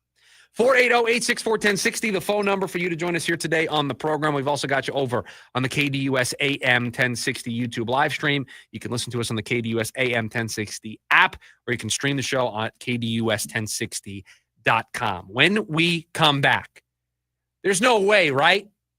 There's no chance. Is there a reunion in the cards? That's next. The lunch break. KDUS AM 1060. James Out West, your home for sports down here in the desert. Join James and Pat the Stat Guy as they recap the weekend and dive deep into the numbers for the NFL, NBA, college sports, and more. That's 5 seasons of 1,200 yards. Player stats, team numbers, and contracts are just the start of the discussion for James and Pat. He started 815 career games. He threw 749 complete games. There's no hiding when it comes to stats. It's James Out West every Monday night from 6 to 7 p.m. right here on KDUS AM 1060 and on the KDUS 1060 app. Every summer, across the valley, hundreds of our homeless neighbors die because of the heat. This is tragic, and it is preventable. None of us can stop the heat, but together we can save lives. With incredible partners like you, Phoenix Rescue Mission is able to provide life-saving water and critical care to our neighbors in need. Join us this summer and make a difference. Learn more at phoenixrescuemission.org/code red. Shinedown. Dance Kid Dance Tour. Live in Phoenix. Footprint Center, Saturday, August 2nd. With special guests, Bush and Morgan Wade. Get tickets now at livenation.com. It's about to get heavy. Shinedown, live in concert. For more, visit shinedown.com. To everyone who believes a good meal can always be made even better, come try our new chicken sandwiches at Culver's. We've taken our classic chicken sandwich and brought it to the next level. I'm talking bigger, juicier chicken with crispier, crunchier breading. And it's all served on a buttery brioche bun and topped with crisp dill pickles, creamy mayo, and fresh lettuce and tomato. Even better, you can make any sandwich your own with a few extra toppings. Throw on some real Wisconsin cheddar cheese, add thick cut bacon, or both. We'll make it fresh just for you, just the way you like it. Whether you go for crispy, spicy crispy, or grilled chicken, you're sure to enjoy your first bite and every bite after that. So are you ready to try our tasty take on a tried and true classic? We've got a table waiting with your name on it. From Wisconsin with love. Welcome to Delicious. It's the first day of the first grade, and she found a new best friend. It's a laid-back Sunday afternoon you wish would never end. The homemade taste of bluebell and good friends gathered round. The good old days are being made right now. You'll be one smart cookie when you try Bluebell Cookie Cake Ice Cream. A sweet cream ice cream loaded with chocolate chip cookie cake pieces and swirls of chocolate and vanilla icing. This cookie cake ice cream really takes the cake. The good old days are being made right now. The good old days are being made right now. Look for Bluebell Ice Cream at all Fry's food stores and all Walgreens. Attention all clones. The Jim Rome Show is here for you every day here on KDUS AM 1060. Lots to get done. Welcome to the program. Listen in as Rome dives into the biggest sports headlines of the day. From final scores, player contracts and trades, team prospects, and even a spicy take or two. The Jim Rome Show, 1 to 4 p.m. every weekday here on KDUS AM 1060. That's the trick. Online at KDUS1060.com and on the KDUS 1060 app.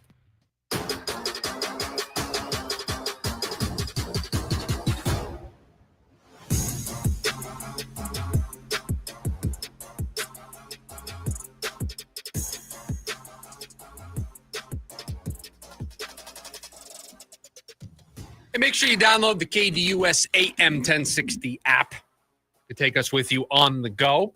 Also have a chance over there to listen for your chance to win 4 tickets to the Diamondbacks when they take on the Kansas City Royals this Friday, July 4th at Chase Field. Celebrate the red, white, and blue at Chase Field. Don't miss a fireworks spectacular following the July 3rd and July 4th games presented by Bar S. You can get your tickets at dbacks.com/SGT. We've got your chance to win 4 tickets for listening on the app or listening on KDUS1060.com. Just make sure you're registered and logged in while you are listening on the app. I believe we'll pick the winner for that on Wednesday. So you got a couple more days to get in on that.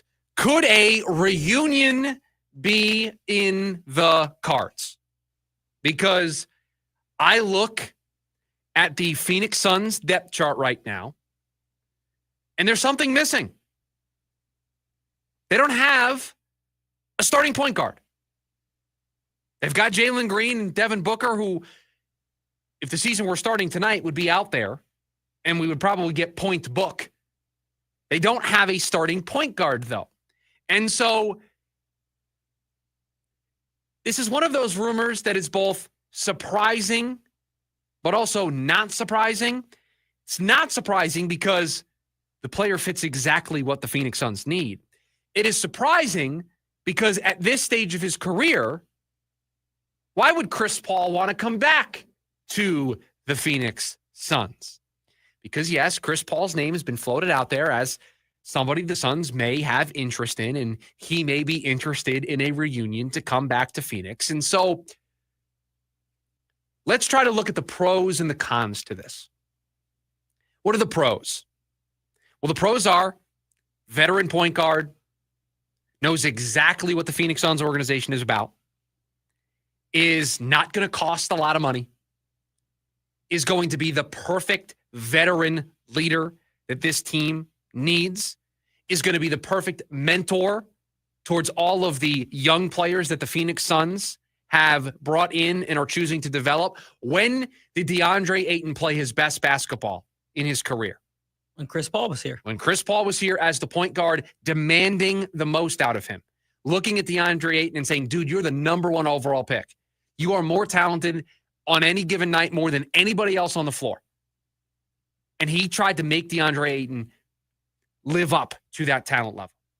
You're telling me he couldn't do the same for Ryan Dunn or Oso Ighodaro or Mark Williams or Malawach or any of the other young players that this team has? You don't think he would do wonders for Colin Gillespie as the backup point guard? Or maybe Gillespie gets the starting run and Chris Paul is the backup and is just on the roster. Just Chris Paul's presence is going to be a refreshing thing for this team. Chris Paul would also be a direct, this is in my opinion, a direct extension of Jordan Ott and the coaching staff. It would be like having an extra coach. It would make Jordan Ott's job a lot easier. Those are all the pros. A lot to like about a potential Chris Paul reunion. So what are the cons? Is this really what you want to do?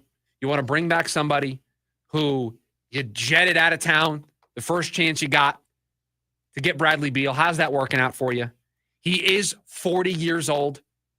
When he left, he wasn't playing his best basketball. I know he played well in San Antonio last year, played in a ton of games for them, showed that he could be reliable and be healthy at this stage of his career, but he was not the best version of himself towards the end of his Suns tenure. He was not the player that he was when he first got here to the Phoenix Suns. So you have to manage his role accordingly because you are not getting the Chris Paul that you traded for the last time. If you signed him, you would not be expecting him to be that Chris Paul. There are other teams that are certainly going to be interested in Chris Paul's services. And at this stage of his career, if he is caring about winning, if he does want to try to win a championship, Phoenix is going to be low on that list. So those are the pros and the cons in my mind. Anything that I missed? As a pro, a guy who knows what it's like to play with Devin Booker, understand what it was like to win here, I think those two things are important. Listen, they didn't win the championship, but that was in the last couple years, the most efficient the Suns have been offensively, and really led to an effective Devin Booker that I think this team could get a lot out of right now.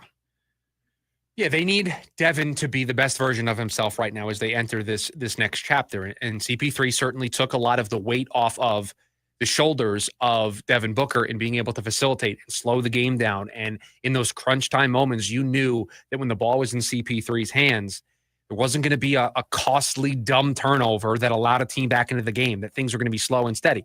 The problem with that is I think Jordan Ott wants to coach and play with some pace. He wants to get up and down the floor. Is Chris Paul really going to be able to do that at age 40? I know we all love the idea of Chris Paul making his triumphant return to Phoenix and being that, veteran player that helps usher in the next era of the Phoenix Suns. And yes, while it would be a good story, and I'm sure it would be cool for a little bit, it would not surprise me if this happened, that by January or February, we're talking about a Chris Paul who's unplayable for the Phoenix Suns, a Chris Paul who's just worn down, and you can't give him 20, 25 minutes a night to be your backup point guard, to run your second unit, because he's just too slow. He's just not the player that he was. And with this team wanting to play with the quickness and the pace, I just don't know if it's a perfect fit. They need a point guard. Don't get me wrong. They need a veteran point guard. They tried with Tyus Jones last year. That did not work. They have Colin Gillespie, who I liked last year, thought should have gotten some run towards the tail end of the season when things were kind of hanging in the balance to try to provide a spark. I think they want a veteran. I think they're looking for somebody. And so it doesn't surprise me that they're sniffing around and they might be interested in Chris Paul. Do I think he comes here? I do not. I think he goes someplace else. I think there's better fits. He lives in LA. I think the LA teams may be interested. There may be a better fit closer to home for him that he can have better championship aspirations. But it is worth, you have Mark Stein coming out and saying it is a likely possibility that they reunite. So it's worth a conversation. I just don't think it's going to happen. Like we always say, pick up the phone. You always pick up the phone, especially this time of year, right? I'm always picking up the phone. I'm always seeing if somebody is interested. And then it's up to me if I can make it work, right? It's up to me if I can figure it out. If you're interested, if Chris Paul says, yes, I'd love to come to the Phoenix Suns, now it's up to me as the Phoenix Suns to figure out how I make that work. But if you pick up the phone and he says, no, I'm not that interested, what did it cost you? A couple of minutes of your time? One phone call? You always make the phone call. Always make the phone call. I would be interested to see what he would do for, like you said, Colin Gillespie. If it is by January and February that he's unplayable, could Colin Gillespie pick up a few things from him? Could we see some of the younger guys grow? And I thought you made a great point, too. DeAndre Ayton was at his best under Chris Paul. Yes. And what could it mean for some of the big guys that you just brought in? I have referenced this on the show before, but it is a moment, and I forget the exact game it happened in, but it is a moment that is ingrained into memory for me. Like, I have committed this to memory. But it is a game where Chris Paul's taking the ball up the sideline, and he dumps it into Ayton. And Ayton takes a couple of dribbles, doesn't like what he sees, and gives the ball back to Chris Paul. And Chris Paul, without saying the words, but with his actions, telling DeAndre Ayton, no, I gave you the ball for a reason. This is a good matchup for you. Go take it. He forcefully, after getting the ball back, throws the ball back into DeAndre Ayton with some force and with a look that says, no, dude, I gave you this ball because this is the best matchup for us right now. Go dominate and get to the basket. It was just the way that he did it. That was Chris Paul's way of on the court saying, dude, you're better than this. You should not be afraid of these moments. You should not be afraid of getting this ball. This is a good matchup for you. Go get it. Go attack it. It's those things. Those are little things that Chris Paul does. Those are little things that not every NBA player is able to do. And that's why I think Jordan Ott would love to have a Chris Paul, because he would be an extension of the coaching staff. Jordan Ott wouldn't need to get on the players. Chris Paul would do that for him. It would be like having a second coach. Just this one's on the floor and is also your point guard.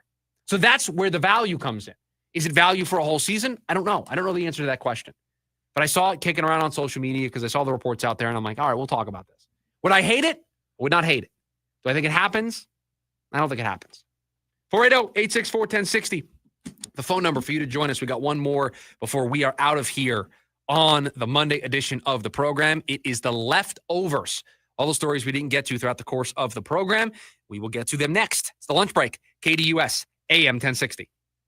Ready to tackle each morning with the best sports information coming at you? I'm going to take a logical approach. Get that weekday mornings on KDUS AM 1060 from 6 to 9 a.m. with the Dan Patrick Show. Dan Patrick, the Danettes, sports icons, sports legends, celebrities, poll questions. The Dan Patrick Show has it all. It's a crapshoot. Be sure to lock your dials to AM 1060 or 100.7 HD2 from 6 to 9 a.m. Mornings just got better. This story is about us. Breaking news, and this one is almost unbelievable. Yeah, it's all about new customers at Bet365 because they get $150 in bonus bets when they bet $5, win or lose. And even better, bonus bets can be used on the spread, totals, and player props. There you have it. Bet $5 to get $150 in bonus bets, win or lose. And see why. It's never ordinary at Bet365. 21 plus only. Must be physically located in Arizona. Gambling problem? Call 1-800-NEXT-STEP or text NEXT STEP to 53342. T&Cs apply. Available in app only. The Offspring.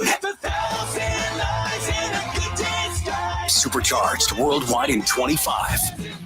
One unforgettable summer night. The Offspring, live in Phoenix. With special guests Jimmy E. Burrott and Newfound Glory. Playing Talking Stick Resort Amphitheater August 27th. Get tickets now at livenation.com. 3 great bands. 1 incredible show. Part of the America First Credit Union Concert Series. Hi, I'm Andrew the Homebuyer. Selling your house right now the traditional way isn't so easy. The average home is taking months to sell. Fortunately, I can help.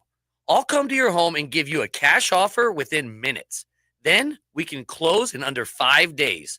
And I'll make sure you get as much money for your house as possible. Call me, Andrew the Homebuyer, today, and let's get your home sold.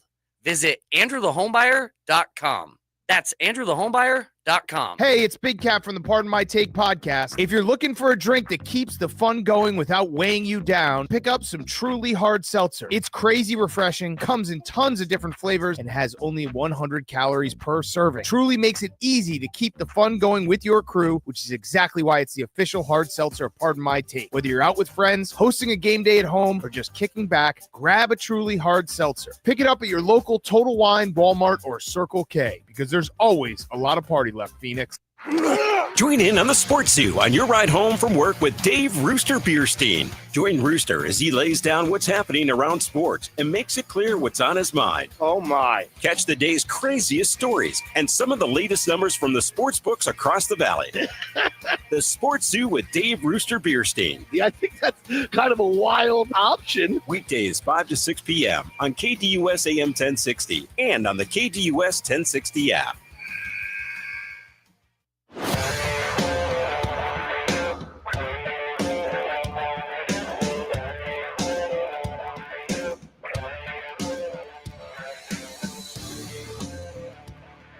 Back to wrap up today's edition of the program. Appreciate you joining us. It's good to be back. I missed the show the last 2 days of last week, especially with all the stuff going on in the NBA draft. It's good to be back. It's good that you're here with us. We hope you join us all week long as we get you ready for what should be a wild month for the Arizona Diamondbacks. The calendar will flip to July, and we think after what happened over the weekend, this team is in a position to be sellers at the deadline. So we'll keep you up to date, and I'm sure we'll have thoughts the rest of the week on all of that. But now it's time for the leftovers, all the stories we didn't get to throughout the course of the program. And they are brought to us from the producer of the program, producer Evan. Take it away, my friend. Okay. Did you see this weekend? So the Angels were out there, and they're playing the Nationals. Okay. And yesterday, they walked James Wood intentionally 4 times. Oh, so we got the Aaron Judge treatment. That is the first time that a player has been intentionally walked in a game 4 times since Barry Bonds. Aaron Judge was never intentionally walked 4 times in a game? Not 4 times. There was a time late in the year when he was going for the single-season American League home run record, where I believe it was the Blue Jays walked him like the first 2 or 3 times intentionally. I mean, he's a good player. 4 times. He's not Barry Bonds good. No. And I like James Wood. Like, I'm a huge James Wood fan. Yeah, Like, he's a good player. He hits the ball really hard. And if he gets the ball in the air, good luck. But 4 times is insane. yeah, I think I would have gone after him at least once. So because they played a lot, he had 6 at-bats. Or 6 plate appearances, 2 at-bats, a hit, and 4 walks. He was on base 5 or 6 times. So they did pitch to him 2 other times during the game. So then it must have been very situational where they just said, we're not letting you beat us here in this spot. Yeah. Okay. Still don't love it. It's James Wood. And as much as I love James Wood and the Nationals won the Juan Soto trade. Which is so funny. I mean, they just completely won that trade. I still would go after him more than that. But okay. I just thought it was the first time that's happened since Barry Bonds, and we're not talking about Aaron Judge, is insane. Yeah, no, I would not have managed that way. All right. So some video game news. Oh, I saw this morning. So yeah, I pre-ordered it already. Pre-ordered it, even though you can't actually do it. I pre-ordered it already. That they will be making the college basketball video game again, and it is coming back officially. So. Yes, but no at the same time. Because all they tweeted this morning at 8:10 was bring the madness, let's run it back, #CBB, #it's in the game. And it's just a picture of a basketball with EA Sports on it. Now, yes, I would agree that is them saying that they are making a college basketball video game again. But they didn't explicitly say, hey, college basketball game coming out. Apparently, it's slated for a 2028 release. That's way too in the future for me. Oh, man. I can't wait that long. 2028? I didn't realize it was that far. 2028, that's tough. So you have all of next season, all of the season after that. So, and apparently it's not going to be called NCAA basketball. The working title is, quote, EA Sports College Basketball. I'm fine with that. Well, I mean, I'm not fine with it being a 2028 release, but it'll be fun. It'll be fun. Speaking of college video games, the college football rankings are starting to come out. And we have an overall for the Arizona State Sun Devils, who as a team will be an 85 overall this year with a 91 rated offense and an 84 rated defense. This team's going to be able to score. I think I saw it was the 4th or 5th best rated offense in the game. That's pretty good. That's pretty good. That's pretty good. A lot of hype around this team this year. A lot of hype. Have to be good. Have to be good. We can't say it any more plainly than that. You just have to be good this year. You cannot mess this up. You can't. You had a great year last year, a surprise year, a run into the college football playoff. You have a great roster, a great quarterback, a great coach. You did great in the transfer portal. It's a well-rounded roster. I know we just said the college football ratings, but just looking at the talent on paper, they've got a good team. You have to be good. You have to There's be no ifs, ands, good. or buts. You just have to be good. It's probably the most important year of Arizona State football in a long time. Let's see. I have been out here now 13 years. So since I got here in August of 2012, I'm trying to think of if there's a football year The first year under Herm. Yeah, but you didn't know what to expect, right? Everybody was on the fence about Herm. And in the moment, when Herm got the big win against Michigan State, right? Everyone's like, wow, this is working better than we all thought. Then the hype started to build, and before it could crescendo, everything went off the rails. COVID happened, the recruiting violations occurred, and they never were able to reach that. Kenny got to the peak, right?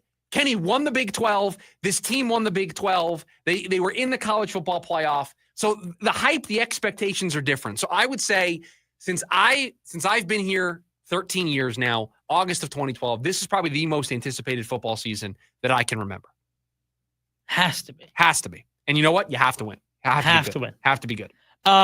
Speaking of football and college athletics, the Pac-12 trying to make their comeback. Did you see who they added today? North Texas.